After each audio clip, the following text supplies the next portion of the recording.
আপনি যখন একটা দোকানের মালিক হবেন, আপনি যেই প্রোডাক্টটা না চলবো আপনি ওই প্রোডাক্টটা কি দোকানে উড়াইবেন? এটা আইনের বুঝ দইব না। আপনি উড়াইবেন এক নাম্বার প্রোডাক্টটা, যেই প্রোডাক্টটা দর্শক চাহিদা রয়েছে। কিন্তু ইকবালের যেই ডেড বডি মার্কা প্রোডাক্ট, এই ডেড বডি তো নামটাই ডেড।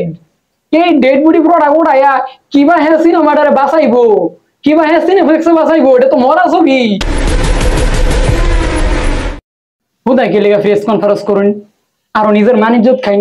এই যে এতগুলা সাংবাদিক ডাহাইয়া, এফডিসির এত গুণীজন ব্যক্তিদের ডাহাইয়া রাস্তার মধ্যে যে আপনারা প্রেস কনফারেন্স করছুন, এর দ্বারা কি ফায়দা হয়েছে জানুন? এর দ্বারা ফায়দা হয়েছে যে ইকবাল সাহেব একটা আহাম্মক মার্কা ছবি বানায়। ইকবাল সাহেব 2 নাম্বার প্রোডাক্ট মানুষের খাওয়াইবার চাই। দর্শক একটা লাইক দিয়ে ভিডিওটা কন্টিনিউ করুন, আমি আইনাদের সাথে প্রত্যেকটা বিষয়ে আলোচনা করতেছি। আসসালামু আলাইকুম প্রিয় সাবস্ক্রাইবার এবং সাকিবান বন্ধুরা।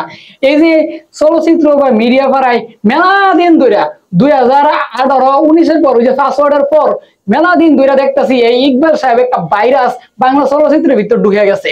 এই ভাইরাসের কারণে করোনা ভাইরাসও দেশ থেকে ফালাই গেছে। আপনারা বিষয়টা খেয়াল করলে দেখবেন, এর ভাইরাসের কারণে প্রত্যেকটা কমেন্ট বক্সের ভিতর তাহান যায় না। এই যে আপনি যেই কমেন্ট বক্সের ভিতর তাহাইবেন, এই কমেন্ট বক্সের ভিতর ওনার এই টাকমাথা নিয়ে কথা, ওনার পেস্টিস নিয়ে কথা, ওনার চাপা দিয়া রিয়াল রাস্তা যায় এটা নিয়ে কথা। হ্যাঁ দেখলাম কন্টেন্ট তৈরি করছে, হ্যাঁ চাপার উপরে তো নাকি রেল রাস্তা গেলেও চাপার কোনো ক্ষয়ক্ষতি হবে না, রেল রাস্তা ভেঙে সারখার হয়ে যাবে। দর্শক, এই সমস্ত কথাগুলো যখন চলচ্চিত্র মিডিয়া ফারায় চলে, তখন আমার মনে হয় অন্যান্য কলাকুশলী অন্যান্য টেকনিশিয়ানরা এই ইকবালের পক্ষে সাংবাদিক কর্মীদের সামনে এভাবে ইকবালের পক্ষে কথা না বইলা আপনাদের উচিত কথাগুলো মিডিয়ার সামনে তুলে ধরা উচিত।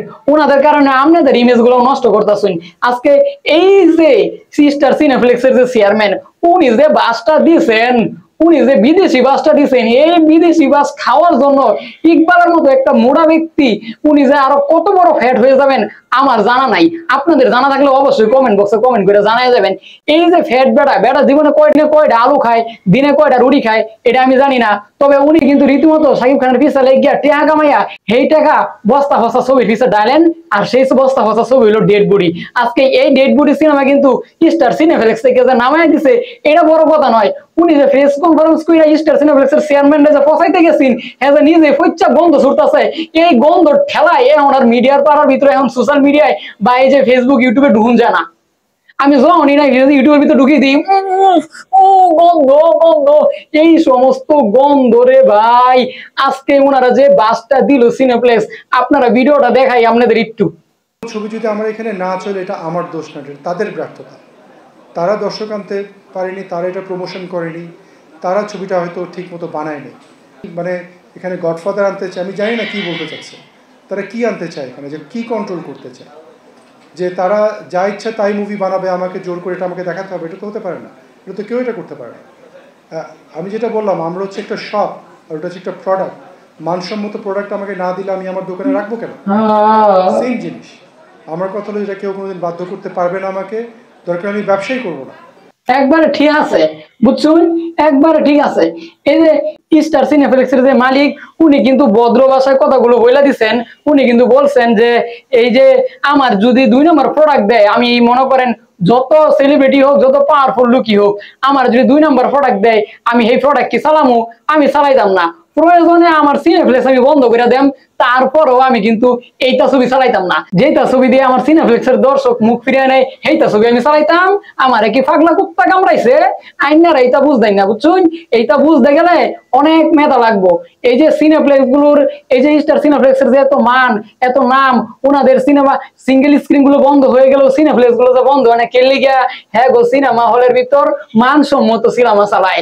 এখন আপনি যখন একটা মালিক হবেন, আপনি যখন একটা দোকানের মালিক হবেন, আপনি যেই প্রোডাক্টটা না চলবো আপনি ওই প্রোডাক্টটা কি দোকানে উড়াইবেন? এটা আইনের বুঝ দইব না। আপনি উড়াইবেন এক নাম্বার প্রোডাক্টটা, যেই প্রোডাক্টটা দর্শক চাহিদা রয়েছে। কিন্তু ইকবালের যেই ডেড বডি মার্কা প্রোডাক্ট, এই ডেড বডি তো নামটাই ডেড। এই ডেড বডি প্রোডাক্ট উড়াইয়া কিবা হ্যাঁ সিনেমাটারে বাঁচাইবো, কিবা হ্যাঁ সিনেপ্লেক্সে বাঁচাইবো? এটা তো মরা ছবি। এইটা মরা ছবিটা সিনেমা চলতো না, বুঝছুন।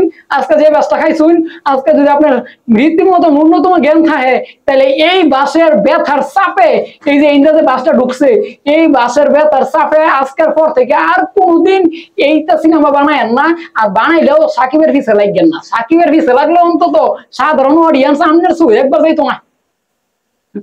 যাই হোক দর্শক, আজকের ভিডিওটা কেমন লাগলো অবশ্যই কমেন্ট বক্সে কমেন্ট করে জানিয়ে যাবেন। পরবর্তী ভিডিও নিয়ে আসার আগ পর্যন্ত সকলেই ভালো থাকুন, সুস্থ থাকুন, আমার এসকে আপডেট নিউজ চ্যানেলের সঙ্গেই থাকুন। আল্লাহ হাফেজ।